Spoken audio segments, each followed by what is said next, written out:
Good evening. Welcome to Minority Caucus. My name is Akbar Ruhullah Khomeini. The NPP has been campaigning vigorously in the Greater Accra region ahead of the December presidential and parliamentary elections. The region has a history of voting for both the NPP and the NDC. It voted twice for the NDC between 1992 and 1996 and voted for the NPP in 2000 and 2004. The region again voted for the NDC in 2008 and in 2012. With 34 seats up for grabs, many analysts believe the region would maintain its convention by voting for the NPP in the December presidential elections. We'll go for a quick break, and when we return, I will introduce my guests.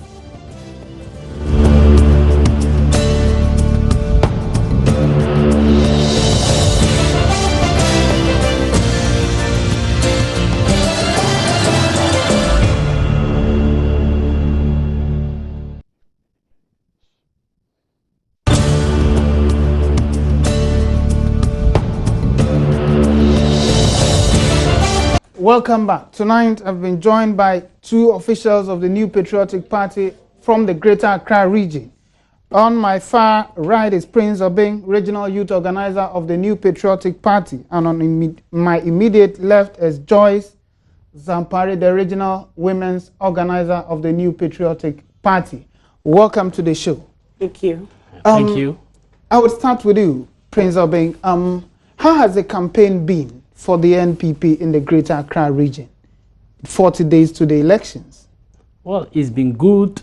By and large, I would say we are on top when it comes to the campaign. So far, the constituencies are ready. The candidates are ready, as in the parliamentary candidates. And the party, it's ready too. We believe that 2016 will be a turning point in the history of the NPP and of the region. We're looking to sweep more seats. Greater Accra over the years has shown to be a swing region, and we're looking to do good in 2016 elections. 2008, 2012, it wasn't that good, but 2016 is likely to be good. We've been to almost all the constituencies as regional executives, topped it up with the presidential candidate himself. I believe he will soon be back in Greater Accra, and certainly the region is looking good for us. The prospects are good for us. You are the regional youth organizer of the party in the region. We know that the Greater Accra is one of the key regions, battlegrounds for the December elections. And we know that within the voter population, we have, a sizable number of young people who constitute the voter population. How is the regional youth wing working with young people to ensure that Greater Accra votes for the NPP candidate and his parliamentary candidates? Well, we've stretched our campaign to the ghettos, to the streets, to churches, to schools, to creative arts. If you are aware, most of the creative artists, I mean the musicians and all of them, they are joining this change train. We've also gone into the tertiary institutions where we believe a chunk of our discerning youth are. If you're able to capture the youth in our tertiary institutions, you are almost good to go when it comes to the youthful votes. Beyond that, we're looking at more of our youth to protect our votes for us. We know change is coming. We shouldn't just assume that change will come. There is the need to go beyond that optimism and then get to protect our votes. So we're looking also to protect our votes by recruiting more of our youths in the ghettos who are willing and who have volunteered all their time and resources to aid us in protecting our votes. So we've reached to every segment of our youth, and we believe 2016 it will be good for us. Let me bring in Madam Joyce. You're the regional women's organizer. Central to every political campaign is the woman. What is it that the NPP Greater Accra is doing to reach out to market women and women in general to buy into the change campaign, which is gathering momentum across the country? Thank you very much. Let me take this opportunity to say good evening to your cherished viewers, and then to extend my greetings to Nana Dankwa Kufuado and Mrs. Rebecca Kufuado, who is currently in Kumasi campaigning. I'll plead to use just a few seconds to thank the Greater Accra Queen Mothers who Auntie Becky welcomed and had a chat with them, that in development is in partnership. So we believe as the mothers, as the Queen Mothers, we need to talk to them and then let them understand the purpose of this election and the reason for them to come along, the change, the message of change, so that victory becomes Nanado and Ghana as a whole. Women, as you said, as we all know, forms 51% of our population. Now I heard it's even about almost 52%. And for that matter, every nation, it is a very, you need a serious effort to make sure that the upbringing, the development of women becomes your major agenda. When you develop a woman, you know, like Agri said, you educate a man, you educate an individual, you educate the woman, a whole nation. Absolutely. And we know in our homes, as a mother, as a woman, all what the men do is the homekeeping and everything is a woman. So as a political party and the women's leader, you have two folks of the women's grouping, the formal and informal. And when you break it down, you realize that those in the informal even forms the majority. The majority. They do, and women do a lot of farming and a lot of those industrial and all those trading and things. So whatever you're doing should be tailored along that line. Thank you. In fact, they should be your main target. Then, as you talk about the women, you have the youthful ones who are coming along. What do you do to propel them to also graduate to be women of substance, women, very developed women, women of stature? I understand. As a political party, we've broken those ones down. We have the volunteer women's groupings.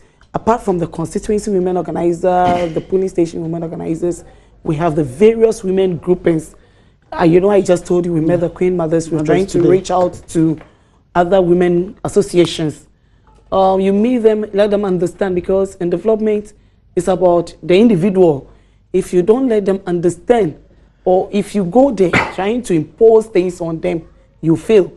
It is about them, and they need to bring out whatever their problems are, and then to get that in partnership, you find a solution to whatever they want to achieve. So as the women swing, we're reaching out to the women in churches, women in fact, I can tell you as we speak, we have more than 30 women groupings. We have the Loyal Ladies, we have the Becky's Babes, we have the professional women. In fact, and it's made up of people from the medical side. They are doctors, they are pharmacists, we have Moms for Change. They are in the informal sector. You have the market women. You have, in fact, we have cluster of them who are all coming together, contributing, working and talking to each other, going out propagating the good message of the party. That NPP is the party that beholds the right agenda and purpose for women. And for that matter, all women must get involved, come on board, and let's work towards the agenda of change.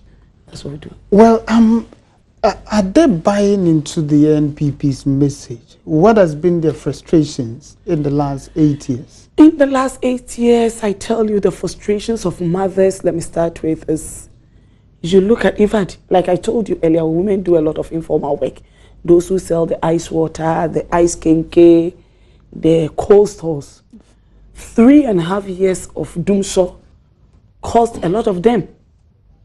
In fact, most of their wares got spoiled and they are indebted. Access to finance, microfinance, or soft loans for them to work. What do we see? Now you talk to them and the mushroom of those microcredit facilities, where they go telling them that, look, you take a loan and you're only paying about 16%. The 16% is quarterly. Some are even just monthly. So when you multiply it by a year, that means they are paying about 80 to 120% on whichever loan they take from them. And sometimes the credit is so meager. So meager, they are giving 5,000, yes, 2,000. You know, when we're in government, I happen to have the opportunity to work at the women ministry, where we know what the women ministry to the women, they were given microcredit at a percentage rate of 2% per annum. So that to tell you there was a holiday for you to work and make ends, make a living, and repay back whatever you were given. That has been some of the challenges of the women. In fact, access to good health. Now we all know the health insurance. You call people in government and they pretend all is working. As I speak to you, I have a receipt where a woman went to labor and her bill amount to 2,300 as we speak. National health insurance has not. She had to pay the food and call it both teaching hospital because health insurance was not taking care of paying. Government was not giving them their money. For that matter, they had to food their own bills. You understand? And look, women, when you cut them out of health, education, and businesses, then you're collapsing your whole system. Absolutely. Yes, and for that matter, then education. How do we get our girl child, how do we get our women to get the best of education? Today, if government has taken off the allowances to nurses and teacher training, and we know when you go to the nursing training, about 80% of enrollment are women because we do most of this health service work. Yeah. You understand? And then they go through a tough time to run their education and they come out and like we all know, for 2-3 years, government claim he's building hospitals and things and they are not employing. We just heard just this week, Minister of Health saying that, look, from next year, they are going to go out themselves and look for their own job. How does that work? And it is a worry, it's a matter for the women because when those things don't go right, it affects women, it affects the family, it affects a nation. So these are some of the things. There are a lot.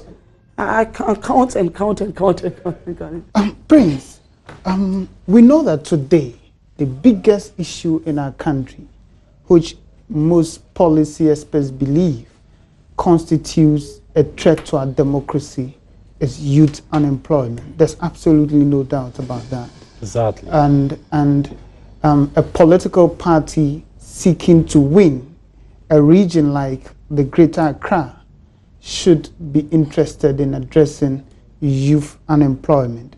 What is it that the NPP as a party and the Greater Accra Youth Wing been doing about the issue of unemployment and explaining it to young people? You are right in asserting that youth unemployment is gradually becoming a national security threat. Research has shown that every year over 400,000 people, the minimum, join the unemployment wagon. You multiply that by 8 years, I'm not even going to pick 8 years, maybe 6 years, and you have 2 point something, almost 3 million people unemployed. That's, if you go down, you will understand or appreciate the root cause of it. The root cause of it is that economic mismanagement is one. 2, the IMF conditionalities that bars government from directly employing our youth. It's also another cause.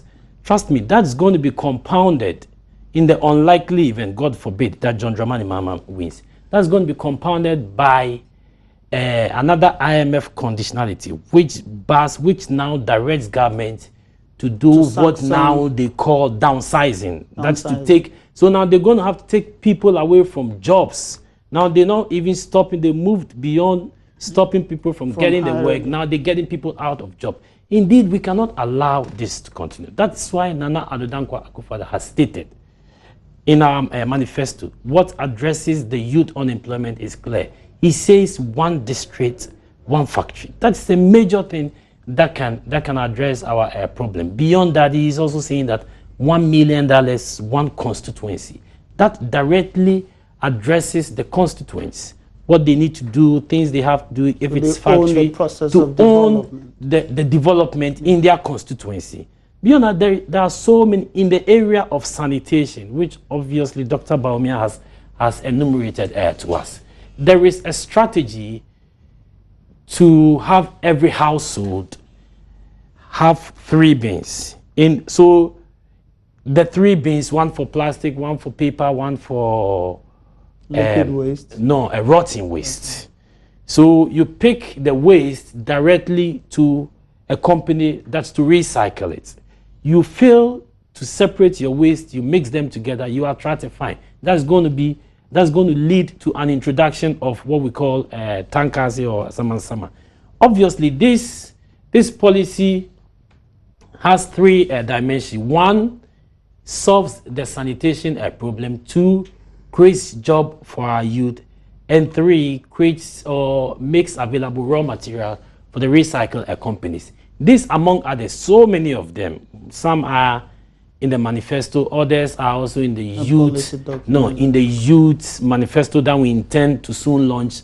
All of this, a mixture of all of this, is likely to curtail or to reduce the youth unemployment. And research has also shown that back in 2008 and 2012, when the NPP didn't fare good in Greater Accra, it was the youth that failed us. Today, the youth have come to believe the NPP and Nana Addo Dankwa Akufo-Addo. They've come to trust him because they say, I've spoken with a lot of youth. They said they have read the things he promised in 2008. They are almost about the same thing he promised in 2012. And they are the same thing he's saying in 2016. Just that he adds a few answers when we move on. He brought up Bawumia in 2008. He brought him again in 2012. He is bringing him again in 2016. This is a man who knows or understands the problem in this country, knows how to fix it, and knows who to help him fix it. Decisiveness, visionary, consistency. These are the hallmarks of a good leader, and this is the kind of criteria that Africans should set in picking up their leaders, and that's what the youth are going to do in 2016 elections. They have come to trust Nana Akufo-Addo that if we miss this opportunity in making Nana Addo and Dr. Mahmoud Bawumia president and vice president respectively, we would have mixed a great deal in our history, and posterity aren't going to forgive us, because they're going to ask, how is it possible that people who've never worked, who've never governed, take them out of politics? I'm talking about the NDC. Take them out of politics. You can't mention successful lives for them. So all of their success is hung on politics. That's dangerous for democracy and governance. Pick the NPP. Take the individuals out of politics. You can tell Nana Akufo-Addo, successful individual in his own life. Dr. Mahmoud Bawumia, Alan Chemartin, line them up. So in picking leaders, it is important that you weigh their personal achievement in their personal life and juxtapose that with what they're going to do in political life, and then you give them that decision. And that's what the youth were going to do in 2016 election. No amount of machination, manipulation.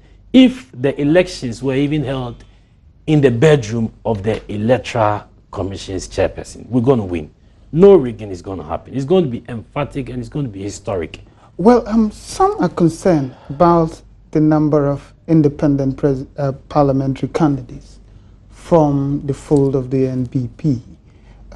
How is the Greater Accra region dealing with the issue of independent candidates? You know, it's democracy. We wish we didn't get it, but it's democracy. If it's happened, we can only let it happen. But the rank and file of the NPP believe that these are the candidates that are good. These are the guys we should go with. If you look, we are maintaining, in Greater Accra, we are maintaining 11 members of parliament who retain their seats. Beyond that, we know 9 seats are safe for us. About 5 of them we won with less than 2,000, so we need to back up. And about 7 or 6 we lost with less than 2,000. We know we can win. All of this we think will add up to our target of minimum 22, maximum 30 seats. That's what we're looking at.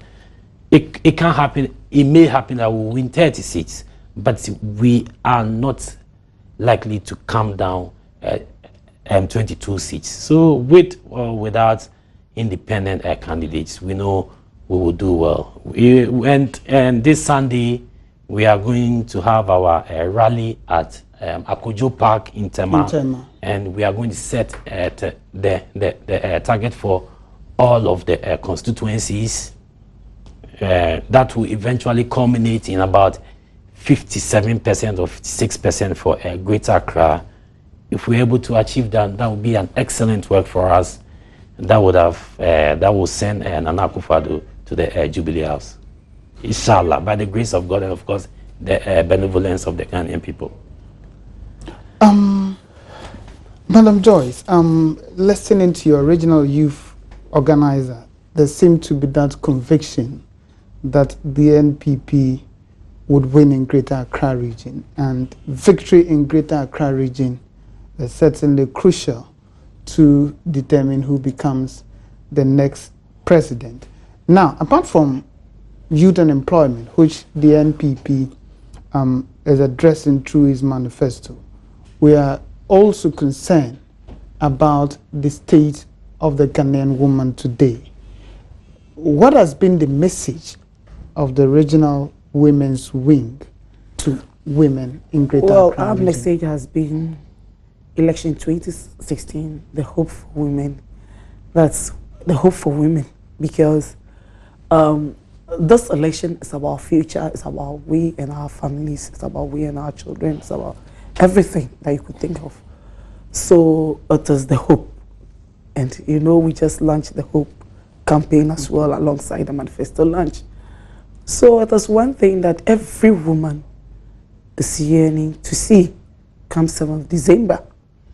Now, you look at Greater Accra, like my brother said earlier on, whilst in the Polytechnic of this nation, we know it is a swing region. And when you made the first this thing of breaking down how it is going in the favor of the two political parties.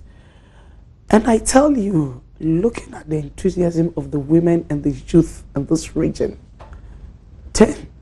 And then we've not just looked at this, the enthusiasm of the people. We've sat down and looked at the demography, the historic aspect of it, the population.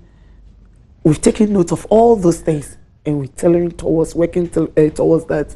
And like my brother rightly said, Greater Accra, like, it's the hub of business in Ghana. Exactly. And if you're talking about hub of business, it's women who are into it. Exactly. So women have been affected with high interest rate, high tax, unreliable.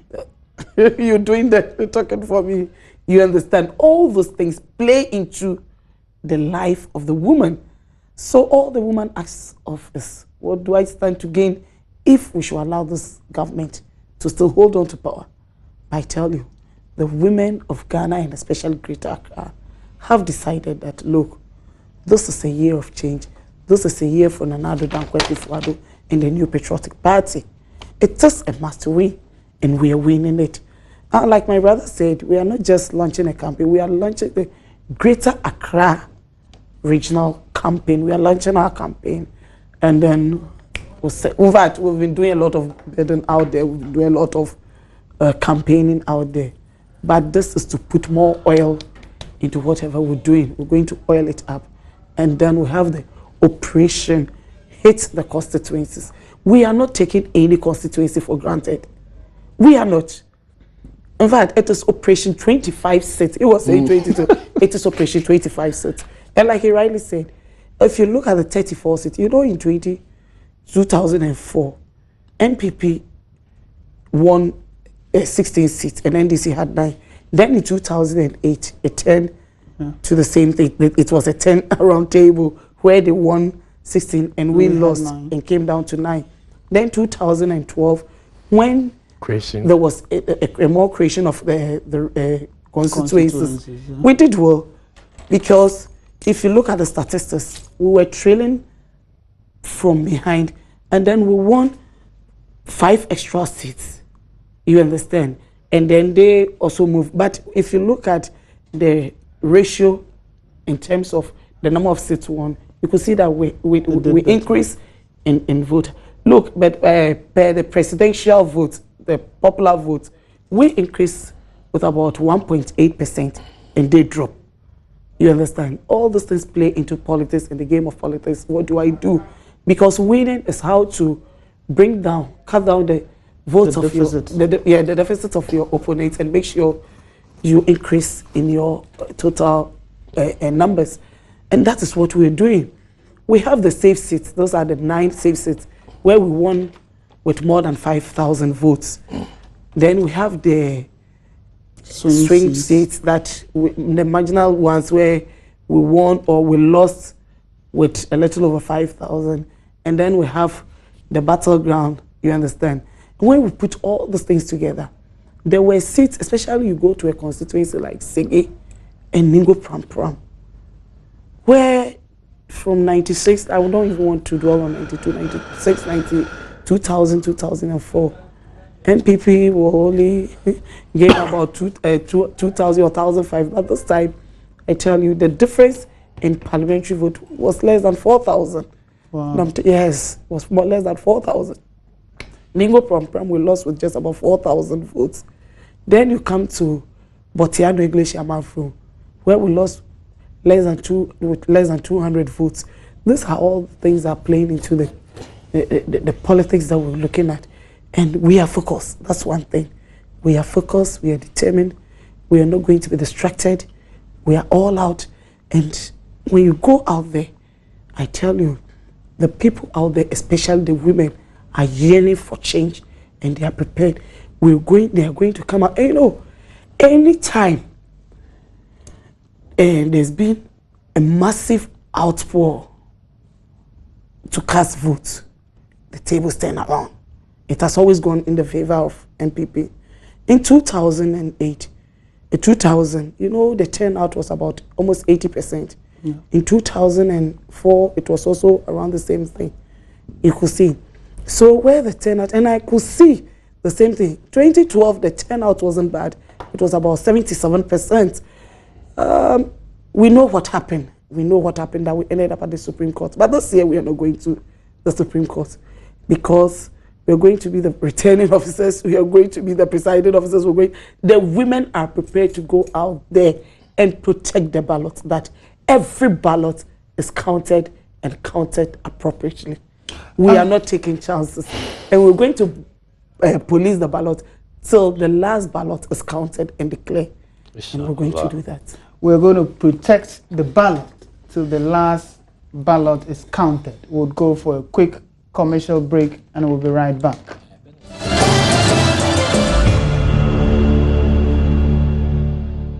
We'll quickly take some text messages from our viewers.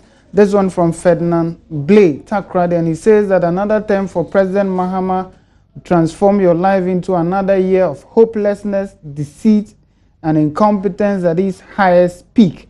NDC lacks vision and has performed poorly. And this one from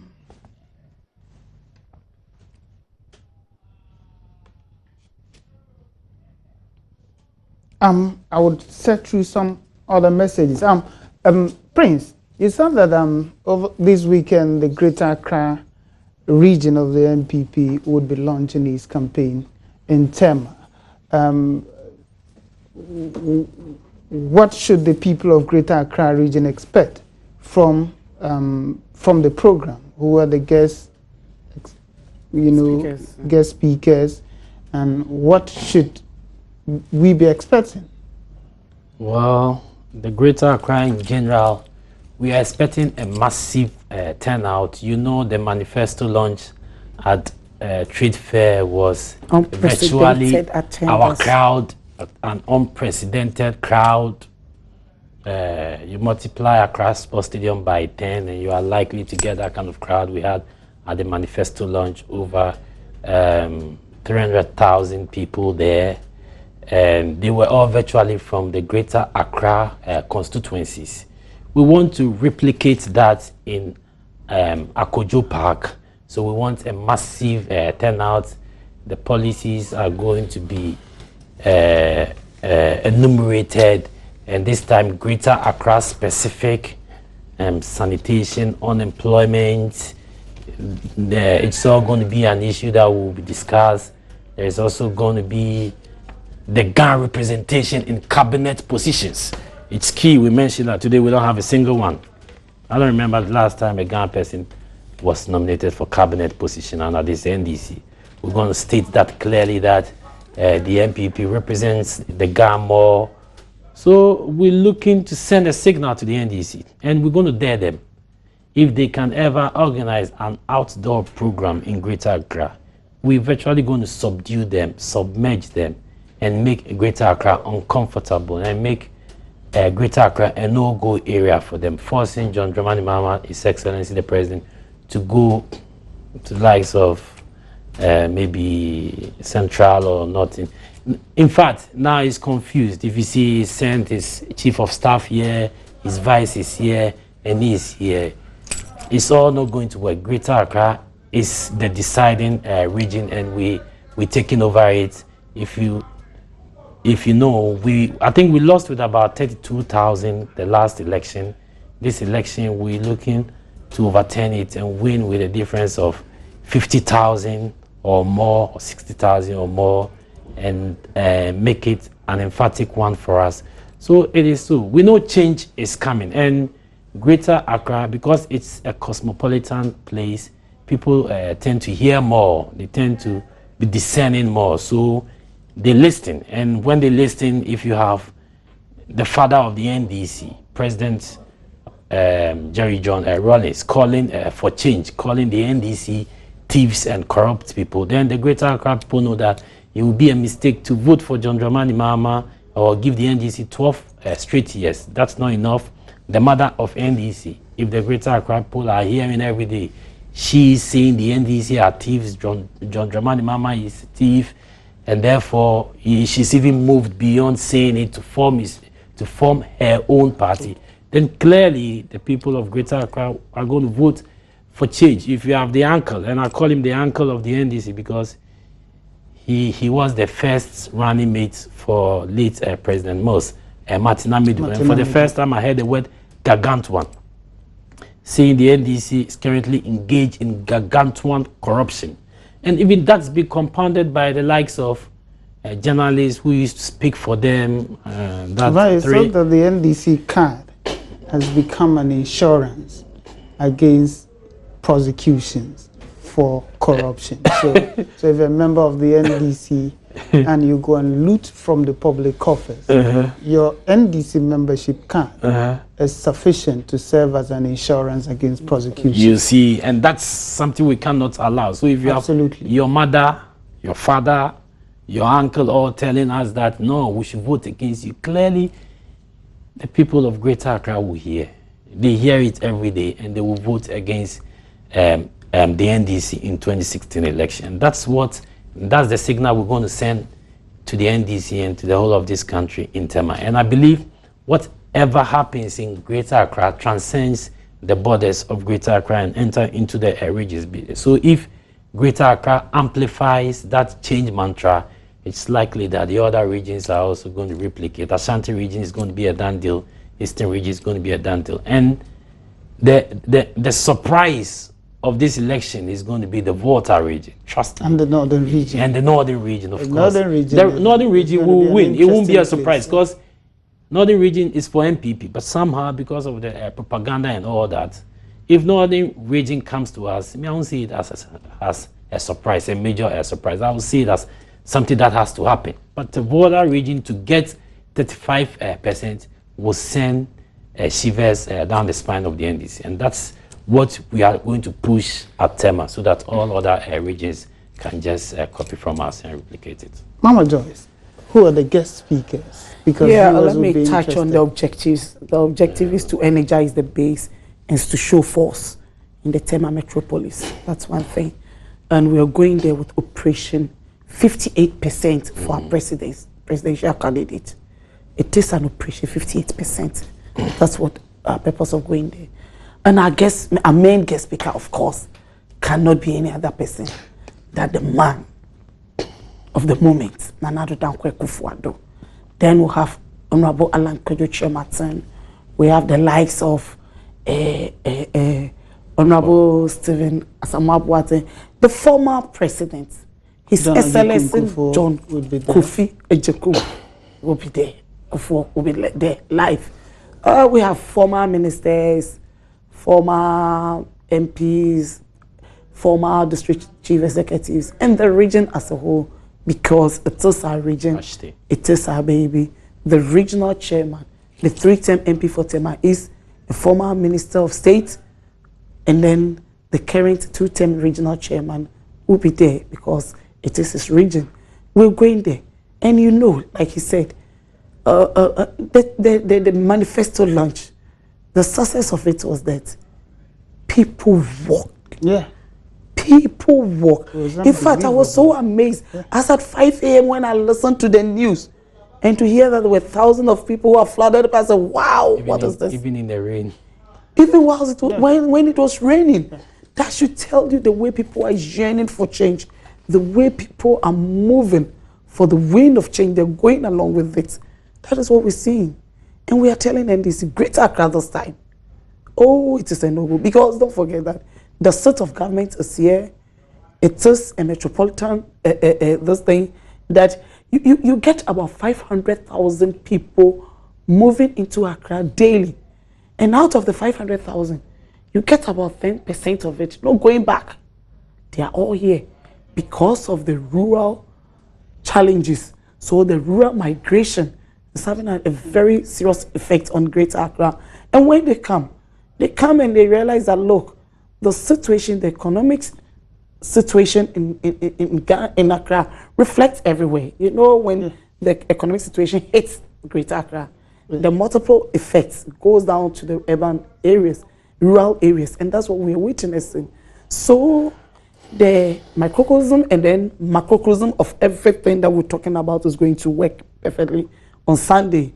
Sunday, all road leads to Tema. And you know what? Like I said, in fact, in the morning, we're going to go to Kpung, where there'll be a debate of chiefs. Then we'll come with the presidential candidate, Nana to Tema. And it's not just going to the rally, but we're going to do a massive mobilization work in the 3 constituencies. You know what?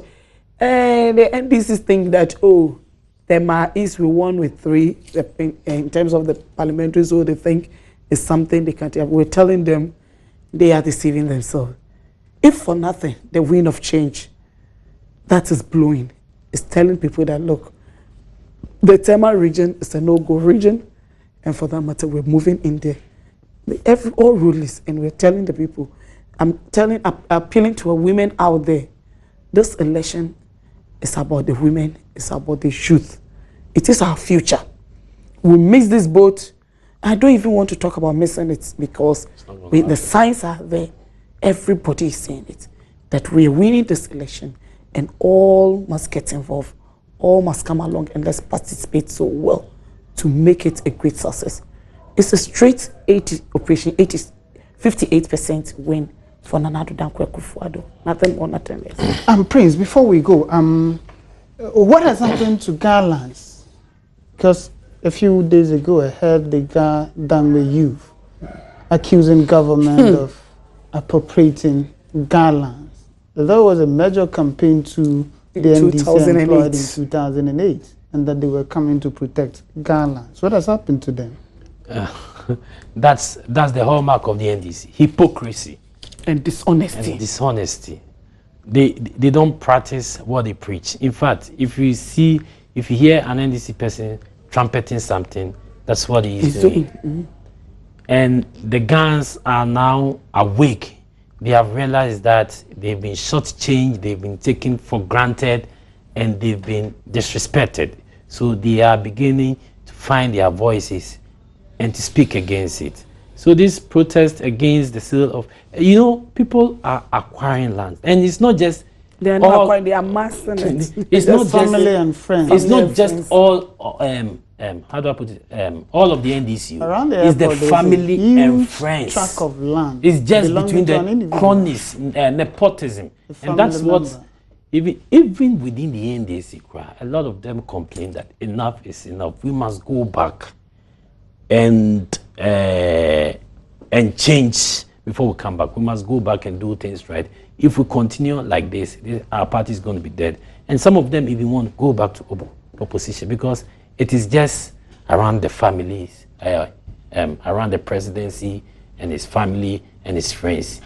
They are the few guys who are chopping. They own the land. They own the land. They own the properties. Everything. They are very, The if we're not careful and the NDC continue in this, or Ghana continue in this pathway under John Dramani Mahama, what's going to happen is that the president and his family and friends are going to be much richer than the country. They are so even if they leave power in 2020, which is not going to happen, they are virtually going to run the show.